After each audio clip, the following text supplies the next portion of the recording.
പ്രിയമുള്ളവരെ, ഗവൺമെന്റ് വീണ്ടും നമ്മളെ കൊള്ളയടിക്കാൻ പോകുന്നു. KSEB-യിലൂടെ ഫ്രീഡം ഫൈറ്റ് ന്യൂസിലേക്ക് ഏവർക്കും സ്വാഗതം.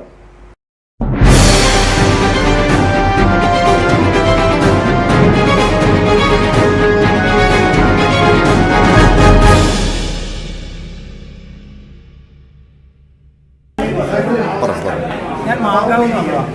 എൻ്റെ ബില്ല് സോളാറിന് മുന്നേ 6000 രൂപയായിരുന്നു. ഇപ്പോൾ ഞാൻ സോളാർ വെച്ചതിന് ശേഷം എനിക്ക് മാസത്തിൽ 6000 വരുന്നത്. പിന്നെ മാങ്കാവ് എന്നാണ് വരുന്നത്. മാങ്കാവ് KSEB. മാങ്കാവ് KSEB-യിൽ നിന്ന് ഞാൻ എന്ത് കാര്യത്തിന് പോയാലും ഒരു നമ്മളോട് ഒരു ബാക്ക് ഓഫാണ് ചെയ്യുക. എപ്പോഴായാലും അവിടുത്തെ ഉദ്യോഗസ്ഥന്മാർ ഒരു കാര്യത്തിന് നമ്മൾ സഹകരിക്കില്ല. പിന്നെ അതേപോലെ തന്നെ നമ്മൾ ഒരു സോളാർ പാനൽ ഷോപ്പിൽ വെച്ചിരുന്നു മാങ്കാവിൽ, ന്യൂസിലാൻഡ് മാങ്കാവ്.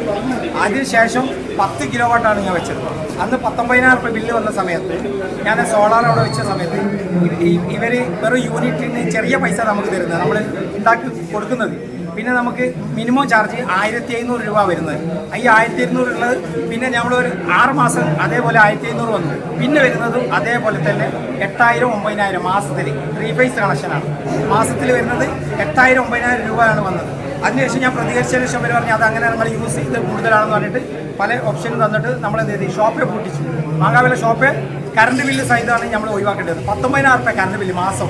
സോളാർ വെച്ചിട്ടും എന്താണ് യൂസ് ചെയ്യുന്നത് നമുക്കറിയില്ല. ഓരോട് പറഞ്ഞാൽ അങ്ങനെ നിങ്ങൾ കംപ്ലയിൻറ്റ് ചെയ്തോളൂ എന്ന് പറയും. നമുക്കിപ്പോൾ കംപ്ലയിൻറ്റ് ചെയ്യാൻ പോകാനൊന്നും ടൈമില്ലല്ലോ. നമ്മൾ 8-10 പണിക്കാരെ വെച്ചിട്ട് ജോലി ചെയ്യുന്നതാണ്. അവർക്കുള്ള ശമ്പളം കൊടുക്കണം, റെൻ്റ് 45,000 കൊടുക്കണം, കറണ്ട് ബില്ല് 19,000 കൊടുക്കണം. എങ്ങനെയാണ് ഈ കേരളത്തിൽ ജീവിക്കാമെന്ന് ഒരു വ്യക്തമായ ഒരു രൂപമില്ല.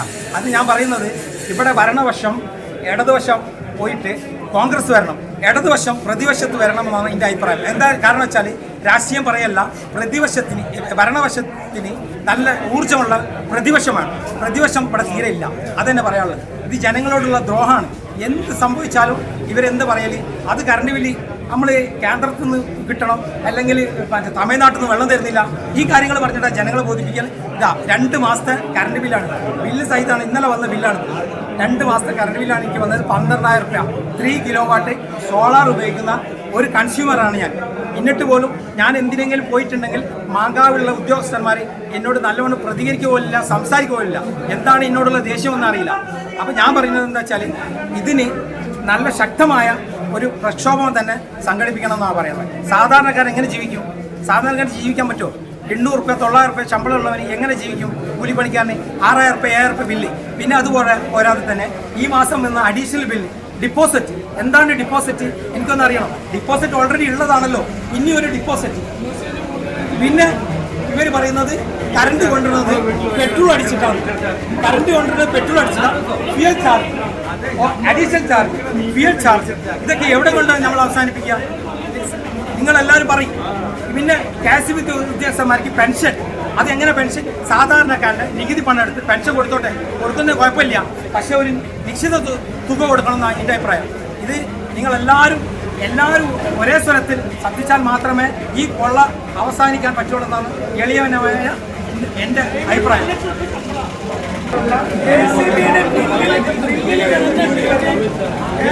ബില്ലിൽ വരുന്ന ഒരുപാട് ചാർജസ് വേറെ ഒരു 10 ഐറ്റത്തിൻ്റെ ബില്ല് വാങ്ങും. ഇതെന്താണെന്ന് അറിയില്ല. പിന്നെ ആണെങ്കിൽ ഇവരിപ്പോൾ ഞാൻ ന്യൂസ് 18 കണ്ട് ഒരു ഡ്രൈവർക്ക് 1 ലക്ഷം രൂപ ശമ്പളം കൊടുക്കുന്നുണ്ട്. 1 ലക്ഷം രൂപ ശമ്പളം കൊടുക്കുന്നത് KSRTC ബസ് ഓടിക്കുന്ന ഡ്രൈവർമാർക്ക് ഒരു ദിവസം 720 രൂപ. ഇവർക്ക് ഒരു മാസം കിട്ടുന്ന ശമ്പളം 1 ലക്ഷം കൊടുക്കാൻ. അത് 30 പോയിട്ടില്ല.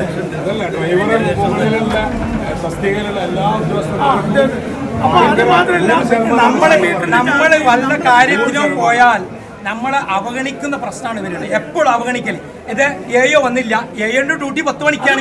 10 മണിക്ക് ഡ്യൂട്ടിയിൽ കയറണം ഗവൺമെന്റ് ഉദ്യോഗസ്ഥന്മാർക്ക് ഏത് ഡോക്ടറാവട്ടെ ആരെങ്കിലും 10 മണിയുടെ ഉള്ളിൽ കയറണം. ഇത് 11 മണിയായ പറയുന്ന മീറ്റിങ്ങിൽ പോയിട്ടുണ്ട് സാറ്. ഇതെന്താ മീറ്റിംഗ്? നമ്മളെ കാര്യം KSEB ഞാൻ മാക്സിമം പറഞ്ഞ ടൈമാണ് 10 മണി. ഈ 10 മണിക്ക് പോലും സർവീസിൽ ആളില്ല. എന്നിട്ട് പാവങ്ങൾ വിളിക്കുമ്പോൾ പറയും അവിടെ കറണ്ട് ഇല്ല, അവിടെ കറണ്ട് ഇല്ല, വിളിച്ച് പറഞ്ഞാൽ പറയും അതൊക്കെ വരോടോ, അതൊക്കെ അങ്ങനെ തന്നെയാണ് ഇവിടുത്തെ സിസ്റ്റം. ഇവിടുത്തെ സിസ്റ്റം അങ്ങനെയല്ല. നമ്മളെ ശമ്പളം, നമ്മളെ നികുതി, നമ്മളെ വീട്ടു നികുതി, നമ്മളെ കാറിന് നികുതി, നമ്മളെ നികുതി, നമ്മളുടെ നികുതി പണം കൊണ്ടാണ് ഇവരെല്ലാവരും തീറ്റിപ്പോറ്റുന്നത്. എന്നിട്ട് ഇവർ ചെയ്യുന്ന എന്താ അറിയോ? ഇവർ പറയുന്ന എന്ത് കാര്യം പറഞ്ഞാലും ഒരു കാര്യം ഇവർ ചെയ്യില്ല. അപ്പോൾ ഇതിന് ഏറ്റവും ശക്തമായ സമരം അല്ലാതെ വേറൊരു മാർഗ്ഗമില്ല. ഇതെല്ലാവരോടും പറയും, സമരം അല്ലാതെ വേറെ ഒരു മാർഗ്ഗം ഞാൻ കാണുന്നില്ല. ഞാനൊരു പാർട്ടിക്കാരനോ, ഞാനും ഇതുവരെ ഒരു വോട്ട് പോലും ചെയ്തിട്ടില്ല. ഞാനൊരു പ്രവാസിയാണ്. പ്രവാസി അവസാനിച്ച് ഈ നാട്ടിൽ വന്ന് ജീവിക്കണമെന്ന് ആഗ്രഹിച്ചുകൊണ്ട് 5 വർഷമായി ഇപ്പോൾ ഇവിടെ നിൽക്കുന്നത്. ഈ 5 വർഷത്തിൽ കറണ്ട് ബില്ല് മാത്രം ഒരു 60 ലക്ഷം റുപ്യ ഞാൻ അടച്ചിട്ടുണ്ടാവും. കാരണം എന്താ പറയുക വെച്ചാൽ, ഞാൻ 4 ഷോപ്പ് നടത്തുന്ന ആളാണ്. 3 ഷോപ്പ് ഞാൻ അടച്ചുപൂട്ടി. നിങ്ങൾക്ക് എല്ലാവർക്കും അറിയാം, മാങ്കാവ് ഗ്രാൻഡ് ബേക്കറിന്റെ ഓപ്പോസിറ്റ് ജ്യൂസി എന്ന ഷോപ്പ് ഉണ്ടായിരുന്നു. കറണ്ട് ബില്ല് സഹിതം അത് ജ്യൂസ് ലാൻഡാക്കി. ഇപ്പൊ അത് എൻ ചായ ആക്കി. കറണ്ട് ബില്ലാണ് ശാപം. ഇതുകൊണ്ട് ആർക്കും പിടിച്ചു നിൽക്കാൻ പറ്റില്ല. ഇത് കേരളത്തിന് മാത്രമേ പ്രശ്നം. ഇത് എങ്ങനെയായാലും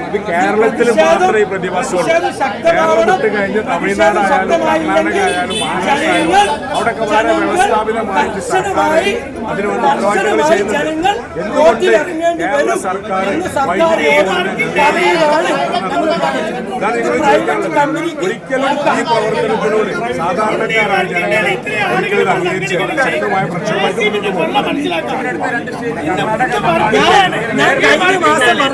ഞാൻ കറണ്ട് ബില്ല് അടക്കില്ല. ഞാൻ കഴിഞ്ഞ മാസം കറണ്ട് ബില്ല് അടച്ചില്ല. അവൻ പീസൂരാണ് ഊരട്ടെ.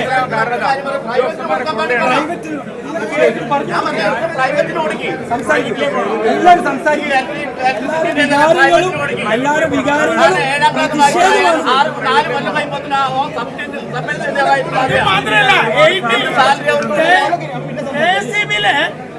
അപ്പോയിന്റ്മെന്റ് എങ്ങനെ നടക്കുന്നത്? പാർട്ടിക്ക് അനുകൃതമായി നടക്കുന്ന ആളുകളാണ് ബോർഡിൽ. ഒരു പാർട്ടി എന്തല്ല അർഹതപ്പെട്ടവർക്കല്ല ജോലി കൊടുക്കുന്നത് പോലും. പാർട്ടിയുടെ സിംഗറികൾക്കാണ് ജോലി കൊടുക്കുന്നത് KCB. കാരണം ആരാണോ ഭരിക്കുന്നവർക്ക് ബോർഡാണ്. ആവശ്യമില്ല, ബോർഡാണ്. അതെ, ഞാനൊരു വോട്ട് ചെയ്തിട്ടുണ്ടെങ്കിൽ ഇടതുപക്ഷത്തിലാണ് വോട്ട് ചെയ്തത്. പക്ഷേ ഇപ്പൊ ഇടതുപക്ഷമല്ല ഭരിക്കുന്നത്, ഉദ്യോഗസ്ഥന്മാരോട്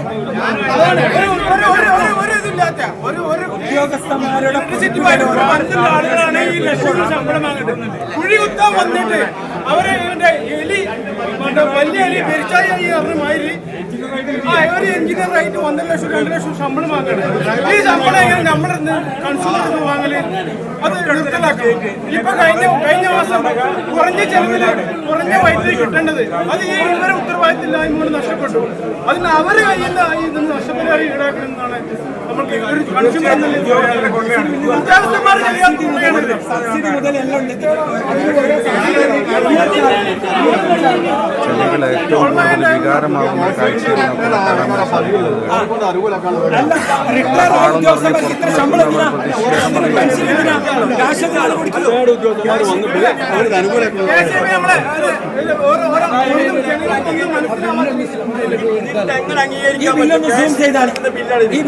KCB എന്ന പേര് മാത്രമല്ലാതെ വേറെ എന്താണ് ഈ ബില്ലിലുള്ളത്?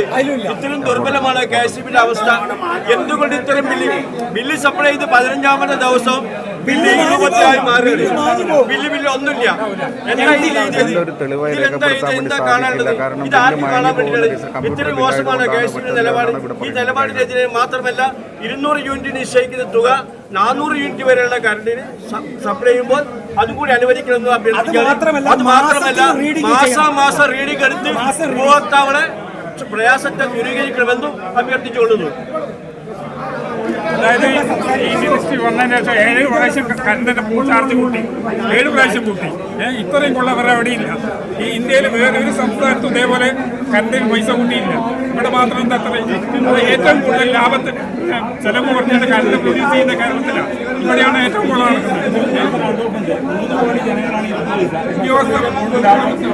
ശരിയായ കൊള്ളയാണ്, ഉദ്യോഗസ്ഥരെ കൊള്ളയാണ്. കരാർ ജീവനക്കാർ പോരാട്ടം നടത്തിയിട്ട് മരണപ്പെട്ട ഒരു പൈസ പോലും ബോർഡ് കിട്ടുന്നില്ല. അത് കംപ്ലീറ്റ് ഉദ്യോഗസ്ഥരെ കൊണ്ടടിക്കുകയാണ്.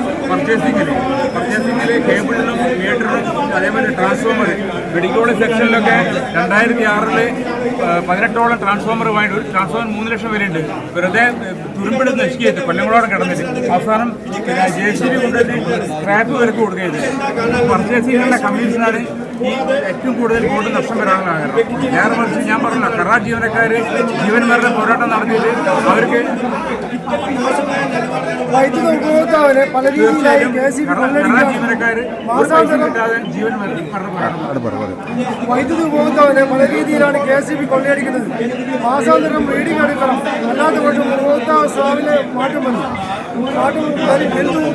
ബിൽ തുക കൂടുന്നു. മീറ്റർ രണ്ട്, duty, fuel charge, reserve charge, auto recovery, renewal, HDC, auto എന്നീ ഓമന പേരുകൾ ഉപഭോക്താവിനെ കൊള്ളയടിക്കും. ഇപ്പോൾ വീണ്ടും കറണ്ട് ചാർജ് വർദ്ധിപ്പിക്കാൻ KSEB ശ്രമിക്കും. ഇതിൽ ഉപഭോക്താക്കൾക്ക് പരാതി നൽകുന്നു. പിരിഞ്ഞു കിട്ടാനുള്ള കുടിശ്ശിക പിരിച്ചെടുത്തു. മേലുദ്യോഗസ്ഥരുടെ ലക്ഷങ്ങളുടെ ശമ്പളവും മറ്റ് ആനുകൂല്യങ്ങളും വെട്ടിക്കുറിച്ചുകൊണ്ട് റെഗുലേഷൻ കമ്മീഷൻ നടപടിയെടുക്കണമെന്ന് അപേക്ഷിക്കുന്നു. പിന്നെ പിരിഞ്ഞു കിട്ടാനുള്ള മുഴുവൻ തുകയും തിരിച്ചു പിടിക്കണം. അതിനെപ്പറ്റിയുള്ള റിപ്പോർട്ട് തന്നെ വേണം. നേരെ കുറച്ച് വൻ വ്യവസായികൾക്ക് കോഴിക്കോടൊക്കെ വൻ വ്യവസായികൾക്ക് ഇരുമ്പ് കമ്പനി പാലക്കാട് ഇരുമ്പ് വ്യവസായികൾക്ക് വൻ കൃഷി കിടക്കുകയാണ്. നേരെ കുറച്ച് പാവം 200, 300, 400 അടയ്ക്കാനുള്ള വീട്ടുകാരെ ഫീസ് വരിക. അവർ ഫീസ് വരാൻ അവർ കണക്ക് നിഷേധിക്കാനും പറ്റില്ല. കാരണം അവർക്ക് നയമുണ്ട്. കാരണം കേരളം മുഴുവൻ നോക്കിയാൽ വൻ സംഖ്യ എത്ര സെക്ഷൻ ഉണ്ടോ, കേരളത്തിൽ എത്ര സെക്ഷൻ ഉണ്ട്, ഈ എല്ലാ സെക്ഷനിലും കോടികൾ തിരിഞ്ഞു കിട്ടാണ്. ഈ കോടികൾ കൊടുക്കാനുള്ള വൻ വ്യവസായികളാണ്. അവരെ കമ്പനി പോയി കണക്ഷൻ വിച്ഛേദിക്കാൻ പറ്റില്ല. അവർക്ക് നിയമമുണ്ട്, ഫീസ് വരാൻ പാടില്ല. ഇത്ര ജീവനക്കാരെ ജോലി ചെയ്യിപ്പിക്കുന്ന ഏതൊരു കമ്പനിയിലാണോ കണക്ഷൻ വിച്ഛേദിക്കാൻ പാടില്ല. നേരെ വെച്ച് പാവപ്പെട്ട അമ്മമാരും ഉമ്മമാരുടെ വീട്ടിൽ 200, 300 കറണ്ട് ബില്ല് അടയ്ക്കുകയാണെങ്കിൽ ഈ ഇലക്ട്രിസിറ്റി ഡിസ്കണക്ഷൻ DC എന്ന പേരും ഒരു സെക്ഷൻ ഓഫീസിൽ ഇറങ്ങുകയാണ്. ഇതിന് ഫീസ് വരിക. അതിന് എന്താ പറയുന്നത്, നിങ്ങൾ അവിടെ പോയി അടച്ചോളി, ഇതിന് ഫീസ് അവിടെ നിന്ന് വാങ്ങിക്കോളി. നേരെ വെച്ച് ലക്ഷങ്ങൾ കൊടുക്കാനുള്ള വൻ വ്യവസായികളുടെ നിന്ന് തിരിച്ചെടുക്കുന്നില്ല. ബോർഡ് ആദ്യം ചെയ്യട്ടെ, കേരളത്തിൽ കിട്ടാനുള്ള വ്യവസായത്തിൽ പിരിച്ചെടുക്കണം. അതാണ് വേണ്ടത്. മൊത്തത്തിൽ കേരളത്തിനെ പറ്റി പറയാം. കേരളത്തിലാണ് ഏറ്റവും കൂടുതൽ വൈദ്യുതി ചാർജ്. നമ്മുടെ തൊട്ടടുത്ത് 2 സ്റ്റേറ്റ്, കർണാടക, തമിഴ്നാട്, ഇതിലും വളരെ കുറവാണ്. എൻ്റെ ഒരു ഹോട്ടലിൽ ബില്ലുണ്ടായത് 2006 $3400 രൂപ ബില്ലുണ്ടായിട്ട് ഇതേ മാസം തന്നെ കോയമ്പത്തൂർ ഉക്കടത്തുള്ള എൻ്റെ സുഹൃത്ത് ഹോട്ടലിൽ അയാൾ ബില്ലുണ്ട് 420 രൂപ. ഞാൻ ഉപയോഗിച്ച കറണ്ട് 620 യൂണിറ്റ്, അദ്ദേഹം ഉപയോഗിച്ച് 596 യൂണിറ്റ്. ചുരുങ്ങിയ യൂണിറ്റ് നേർ പകുതിയിലധികം വ്യത്യാസമുള്ളത്. തീർച്ചയായിട്ടും ഉദ്യോഗസ്ഥരെ കൊള്ളയാണ്. ഇത് കേബിൾ വാങ്ങുന്നതിലും അതേപോലെ തന്നെ മീറ്റർ വാങ്ങുന്നതിലും എല്ലാ അനുബന്ധ സാമഗ്രികൾ വാങ്ങുന്നതിലും ഒരു കൊള്ള കാരണമാണ് ബോർഡ് നഷ്ടത്തിലെ കാരണം. നേരെ മറിച്ച് ഇതിൽ ഏറ്റവും സങ്കടമുള്ള കാര്യം കരാർ ജീവനക്കാർ പാവമാണ്. കരാർ ജീവനക്കാർ ജീവൻ മരണ പോരാട്ടം. ഈ മഴയത്ത് അതേപോലെ കാറ്റുള്ള സമയത്തൊക്കെ ഈ വർക്ക് ചെയ്തിട്ട് പോസ്റ്റിന് മേലെ കയറി ഷോക്ക് അടിച്ച് മരിച്ചിട്ട് ബോർഡിൽ നിന്ന് ഒരു പൈസ പോലും അവർ കിട്ടുന്നില്ല. ഇതിൽ പാപികളായത് ഇതിൽ കരാർ ജീവനക്കാരാണ്. ഉദ്യോഗസ്ഥരെ വൻ കൊള്ളയാണ് ബോർഡ് നഷ്ടത്തിലാകാൻ കാരണം ഒരു സംശയമില്ല. 2006 ഇവിടെ ഒരു കമ്പനി ഉണ്ടായിരുന്നു, ഇലക്ട്രിസിറ്റി ഉപഭോക്തൃ സംരക്ഷണ സമരസമിതി, കോഷൻ ഡിപ്പോസിറ്റ് വന്ന കാലത്ത്. ആ സമയത്ത് ഇത് വന്നു, പക്ഷെ പിന്നെ നിർജ്ജീവം പോയി. ഇതേപോലെ കൂട്ടായ്മ മൊത്തം കേരളം മുഴുവൻ വരണം. അതാണ് വേണ്ടത്. ശരിയായ കൊള്ളയാണ്. തൊട്ടടുത്ത സ്റ്റേറ്റ് വേറെ എവിടെയും വേണ്ട, ഇന്ത്യ മുഴുവൻ വേണ്ട. തൊട്ടടുത്ത കർണാടക, തമിഴ്നാട് അവരെ ബില്ല് നമ്മുടെ കേരളത്തിലെ ബില്ലും ചാർജ് മാത്രം നോക്കിയാൽ മതി. വ്യത്യാസമുണ്ട്. ഉദ്യോഗസ്ഥർ ഒരേ ഒരു കൊള്ള കാരണം ബോർഡിൻ്റെ അന്യായമായ ശമ്പള വർദ്ധന കാരണമാണ് ബോർഡ് നഷ്ടത്തിലാകാൻ കാരണം. ഒരിക്കലും ഉപഭോക്താവിനെ കൊണ്ട് പിഴിഞ്ഞിട്ട് ഇതിലുണ്ടാക്കി ഇത് ബോർഡിനെ നിലനിർത്താൻ വേണ്ടി ചെയ്യാണ്. തീർച്ചയായിട്ടും പ്രൈവറ്റിലേ പോകണം. ഇവിടെ ഫോൺ വന്ന മാതിരി, പ്രൈവറ്റ് ഫോൺ വന്ന മാതിരി KSEBയും എന്തിലേക്ക് പോകണം, പ്രൈവറ്റിലേ പോകണം. എന്നാലേ ഇതിന് ഇതുണ്ടാവുള്ളൂ. തീർച്ചയായിട്ടും ഒറ്റ ഇതെടുക്കാം, പ്രൈവറ്റിലേ വരേണ്ടത്. അതാണ് വേണ്ടത്.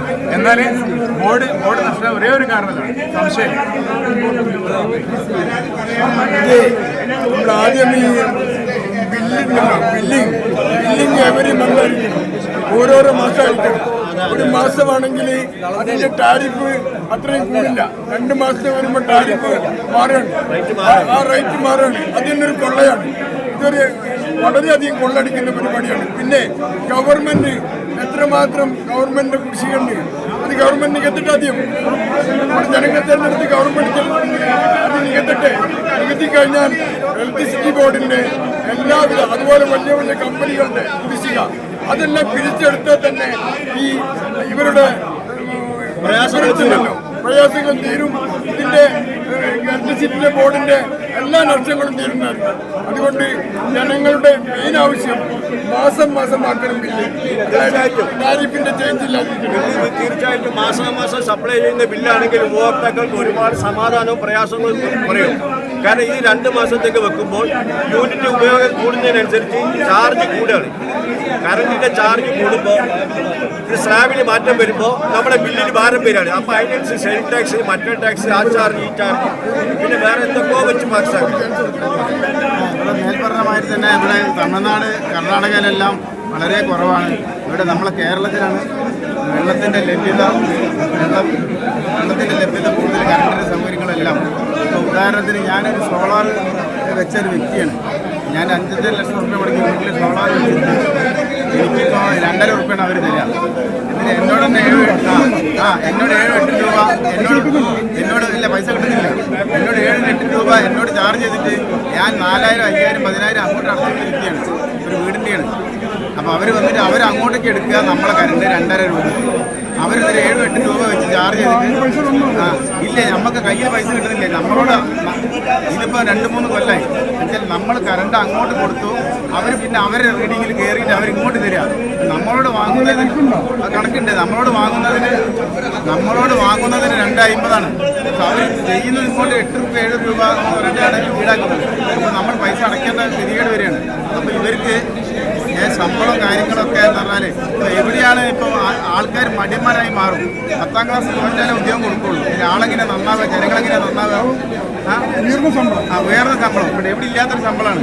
അതൊക്കെ വെട്ടി കുറച്ച് ഫുഡ് പൈസ അവിടെ കിട്ടാനുള്ള കോടികൾ വാങ്ങാനുണ്ട്. പിരിക്കട്ടെ, ഇവർ പിരിച്ച് വാങ്ങട്ടെ, എല്ലാം കിട്ടാനുള്ളത് ശമ്പളം ഒന്ന് വെട്ടി കുറയ്ക്കട്ടെ. അല്ലാണ്ട് ജനങ്ങളെ മേലിട്ട് അടിച്ചിട്ട് പ്രോത്സാഹനം ചെയ്തിട്ട് ആളെ മാന്തല്ല വേണ്ടത്. അത് വളരെ ശ്രദ്ധാപൂർവ്വം ചെയ്യേണ്ട കാര്യങ്ങളാണ്. ഏതായാലും ഇത് വേണ്ടമാതിരി കൈകാര്യം ചെയ്യാൻ വേണ്ടി എല്ലാ ജനങ്ങളും ഞങ്ങൾ ഒത്തുചേർന്ന് വന്നിരിക്കുകയാണ്. ഓക്കെ,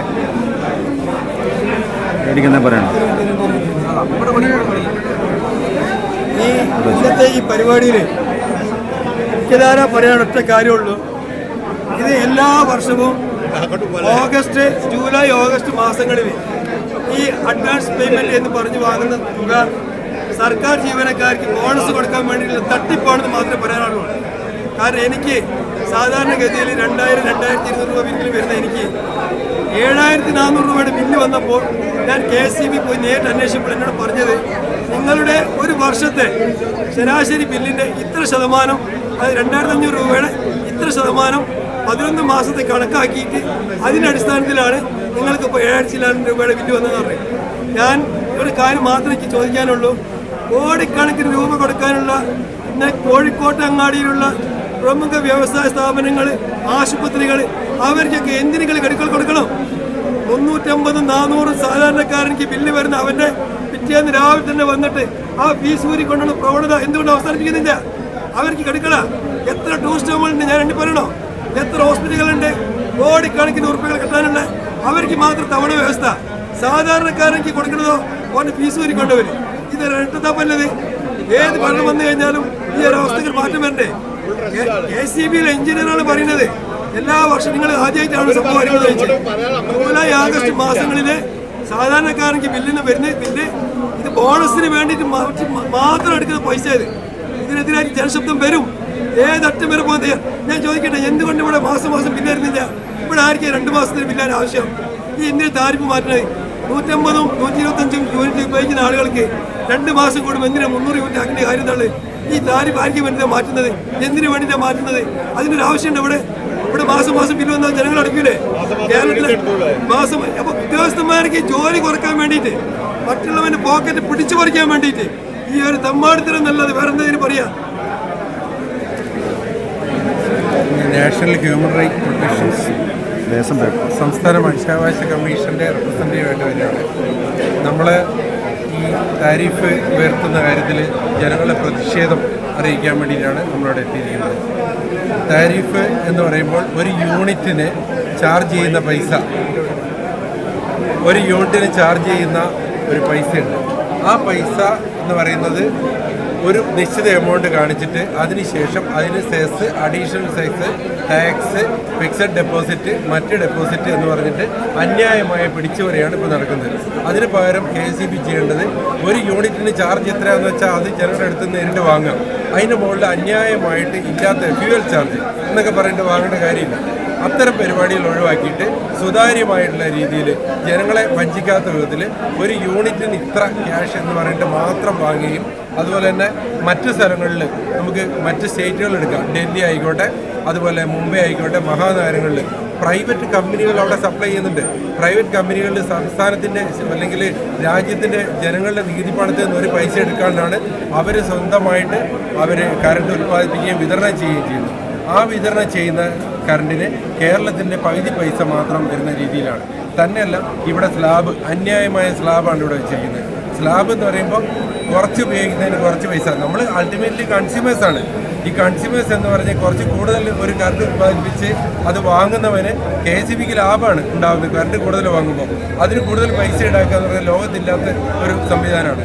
അങ്ങനെ വാങ്ങുന്നത് തെറ്റായിട്ടുള്ളൊരു സംവിധാനമാണ്. അപ്പോൾ അതാണ് ക്രോസ് സബ്സിഡി എന്ന് പറയുന്നത്. അതായത് കുറച്ച് കൂടുതൽ ഉപയോഗിക്കുന്നതിൻ്റെ അടുത്ത് കൂടുതൽ പിഴിഞ്ഞെടുത്തിട്ട് മറ്റുള്ളവന് സബ്സിഡി.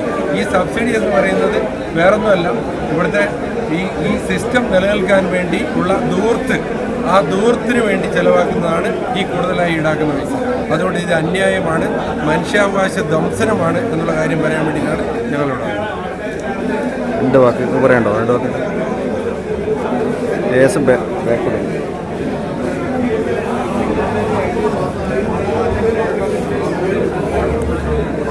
നക്കിയാൽ മതി. നക്കിയിട്ട്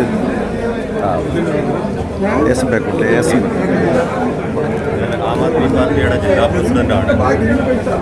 സാധാരണ ഇത്തരം ഹിയറിങ്ങുകളൊന്നും അറിയാതെ വളരെ കുറഞ്ഞ ഒരു പ്രവർത്തനമായിട്ടാണ് നടത്താറുള്ളത്. നമ്മുടെ ആം ആദ്മി പാർട്ടിയുടെ സ്റ്റേറ്റ് പ്രസിഡന്റായ ശ്രീ വിനോദ് മാത്യു വിൽസന്റെ ഒരു വീഡിയോ, അഡ്വക്കേറ്റ് വിനോദ് മാത്യു വിൽസന്റെ ഒരു വീഡിയോ ആണ് ഇത് ജനങ്ങളിലേക്ക് കൂടുതലായിട്ട് എത്താൻ കാരണമായിട്ടുള്ളത്. ഈ കാരണത്താൽ ഇന്നലെ ആം ആദ്മി പാർട്ടി കോഴിക്കോട് സിറ്റിയിലുടനീളം ഒരു വിളംബര ജാഥ നടത്തിയിരുന്നു, ഒരു പ്രസ് മീറ്റ് നടത്തിയിരുന്നു. ഇതിൻ്റെ ഫലമായിട്ടാണ് ഇത്രയും ആളുകൾ ഇവിടെ എത്തിച്ചേർന്നതും അവരുടെ ആശങ്കകൾ പരിഹരിക്കാനുള്ള ഒരു സ്ഥലമാണ് ഇതെന്ന് അവർക്ക് ബോധ്യപ്പെട്ടിരുന്നത്. ഈ KSEBയുടെ കൊള്ള പകൽ പോലെ തന്നെ ഏറ്റവും പൊതുജനങ്ങൾക്ക് വളരെ ബോധ്യപ്പെട്ടിട്ടുള്ള ഒരു കാര്യം തന്നെയാണ്.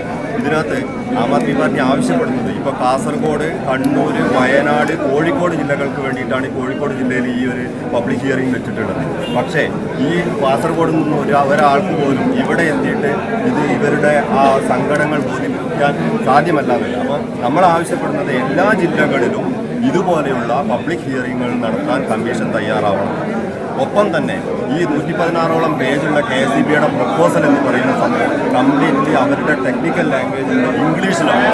ഇത് നമ്മുടെ മാതൃഭാഷ മലയാളമാണെന്നിരിക്കെ ഇത് മലയാളത്തിൽ പ്രസിദ്ധീകരിക്കാനും കൂടെ ഒപ്പം ഒരു 30 ദിവസമെങ്കിലും ഇതിനെക്കുറിച്ച് പഠിക്കാൻ ഒരു അഡ്വക്കേറ്റിന് പോലും ഈ സാധനം പഠിച്ച് മനസ്സിലാക്കാൻ മാസങ്ങൾ വേണ്ടി വരുന്നതാണ് അവരുടെ ടെക്നിക്കലായിട്ടുള്ള സംഭവം. അപ്പോൾ ഈ ഒരു സാധനം എന്ന് പറയുന്നത് മിനിമം മാതൃഭാഷയിലാക്കി പൊതുജനങ്ങൾക്ക് പഠിക്കാനുള്ള ഒരു സമയം കൊടുത്തിട്ട് വേണം ഇത്തരത്തിലുള്ള ഹിയറിങ്ങുകൾ നടത്താൻ. അതുകൊണ്ട് തന്നെ ഈ ഹിയറിംഗ് ശരിക്കും ജില്ലാ തലത്തിൽ നടത്താനും പറ്റുമെങ്കിൽ 140 നിയോജക മണ്ഡലത്തിൽ നടത്താനും കമ്മീഷൻ തയ്യാറാവണം. ഒപ്പം തന്നെ KSEBയുടെ കാലാകാലങ്ങളിലുള്ള ഗ്യാപ്പ് എന്നൊരു സിസ്റ്റം ഉണ്ട്, വരുമാനത്തിനും ചെലവിനിടയ്ക്കുള്ളത്. നേരത്തെ കമ്മീഷൻ ആദ്യം തന്നെ ചൂണ്ടിക്കാട്ടിയൊരു വിഷയമുണ്ട്, ഈ ചെലവ് കുറച്ചാലേ ഈ ഗ്യാപ്പും കുറയുള്ളൂ. അപ്പോൾ ഒരുപാട് പ്രശ്നങ്ങളുണ്ട്, ഒരുപാട് വിഷയങ്ങളുണ്ട്, അതിനെക്കുറിച്ച് പറയില്ല. പക്ഷേ ഏറ്റവും മിനിമം ജനങ്ങളുടെ ഈ ആശങ്കകൾ പരിഹരിക്കാനുള്ള ഈ കമ്മീഷൻ്റെ പബ്ലിക് ഹിയറിംഗ് ഓരോ ജില്ലകളിലും നടത്തണം, പറ്റുമെങ്കിൽ മണ്ഡലങ്ങളിലും നടത്തണം. ഇത് മാതൃഭാഷയിലാക്കണം എന്നാണ് ആം ആദ്മി പാർട്ടി മുന്നോട്ട് വെക്കുന്നത്. അപ്പോൾ അതെ, അത് ഒരുപാട് കാര്യങ്ങൾ പറയാനുണ്ട്. ഞങ്ങൾ കുറേ ദിവസങ്ങളായിട്ട് ഞങ്ങളൊരു ടീം ഇതിനെക്കുറിച്ച് കൂടുതലായിട്ട് പഠിച്ചുകൊണ്ടിരിക്കുകയായിരുന്നു. ഈ ഒരു 17 വർഷം 20 വർഷം സർവീസുള്ള ഒരു KSEBയുടെ ഡ്രൈവറുടെ ശമ്പളം എന്ന് പറയുന്നത് 1,10,000 മുകളിലാണെന്നാണ് പറയുന്നത്. അപ്പം അത് 10ാം ക്ലാസ് തോറ്റിട്ടുള്ള ലൈൻമാനായിട്ട് അല്ലെങ്കിൽ ഏറ്റവും ലോ ലെവലിൽ കയറുന്ന ആളുകൾ ഓവർസിയറും എയും വരെ എത്തും എന്നുള്ളത് റിട്ടയർഡ് ആയിട്ടുള്ള ചീഫ് എഞ്ചിനീയേഴ്സ് ഉൾപ്പെടെയുള്ള ആൾക്കാർ കഴിഞ്ഞ ദിവസങ്ങളിൽ ഞങ്ങളുടെ ടീമുമായിട്ട് ഒരുപാട് നേരം മീറ്റിങ്ങുകളിൽ ഇരുന്ന് സംസാരിക്കേണ്ടത് ഒരുപാട് അപാകതകളാണ്. ഈ അപാകതകൾ മുഴുവൻ ഇവിടുത്തെ സാധാരണ ജനങ്ങളുടെ മുകളിൽ താരിഫിൻ്റെ മുകളിൽ ഏറ്റുവാങ്ങിയിട്ട് ഇവർ ഈ ഗ്യാപ്പ് ഫിൽ ചെയ്യാനുള്ള ശ്രമമാണ് നടത്തുന്നത്. Okay, thank you.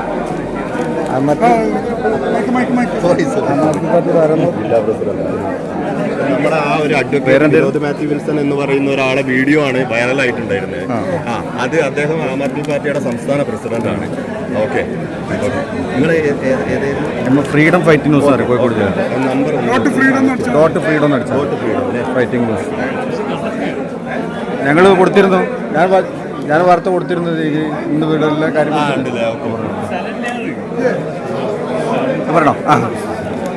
ഞാനൊരു പ്രവാസിയായിരുന്നു. ഇപ്പോൾ നാട്ടിലുണ്ട്. ഞാൻ ഒരു EV ചാർജിങ് സ്റ്റേഷൻ നടത്തിയവരാണ്. EV ചാർജിങ് സ്റ്റേഷന് ഗവൺമെൻറ് നിശ്ചയിച്ചിട്ടുള്ള അല്ലെങ്കിൽ KSB നിശ്ചയിച്ചിട്ടുള്ള സബ്സിഡിയോട് കൂടിയുള്ള ഒരു പ്ലാനാണ്, വലിയൊരു താരിഫാണ് LT10 താരിഫ് എന്ന് പറയുന്നത്. അതിൽ പ്ലാനിൽ ചാർജ് കുറവാണ്.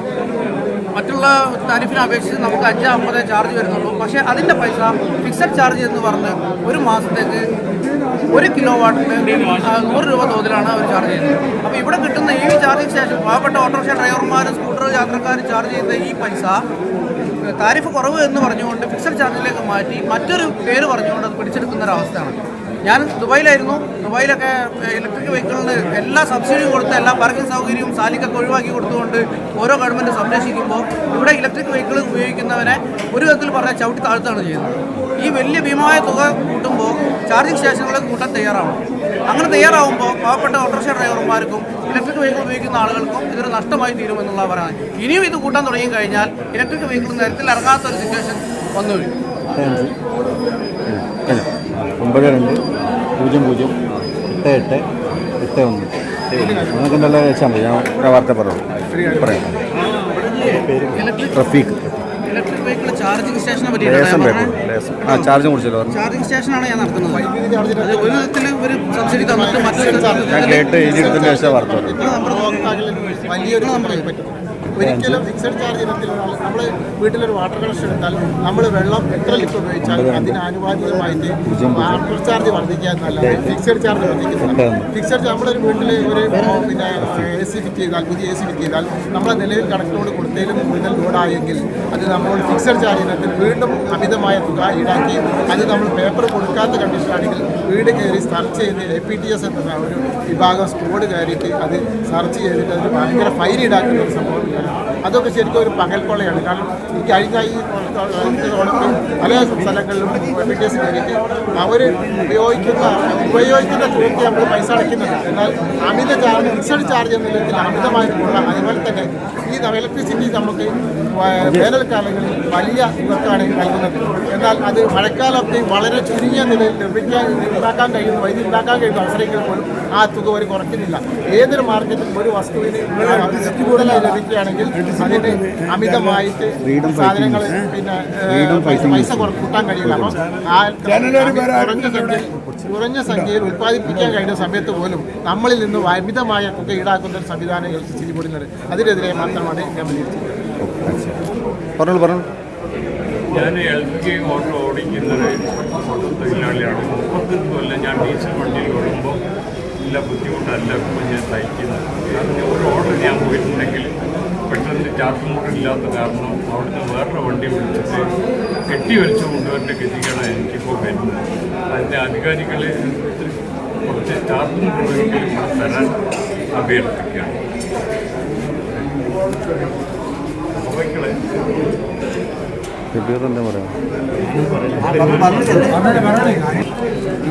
കുറച്ച് ഓട്ടോ തൊഴിലുണ്ട് ഇലക്ട്രിക്കിൻ്റെ.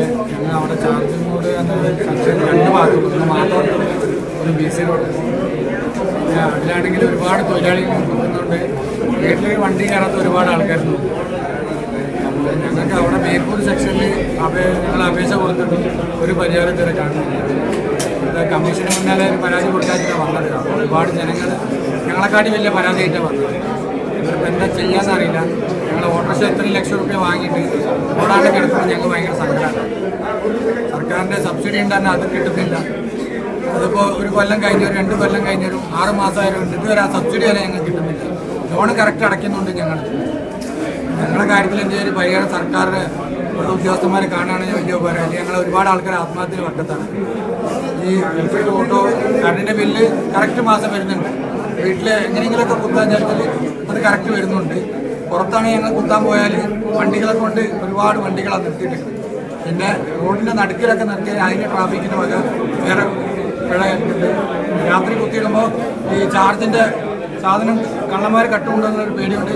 ഉറപ്പ് കഴിഞ്ഞ് നിൽക്കുകയാണ് രാത്രി സമയങ്ങളിൽ. ഇതൊക്കെ എന്തെങ്കിലും ഒരു പരിഹാരം കാണുന്നില്ല. ഒറ്റ പ്രാർത്ഥനയോട് ഞങ്ങൾ തൊഴിലാളികൾ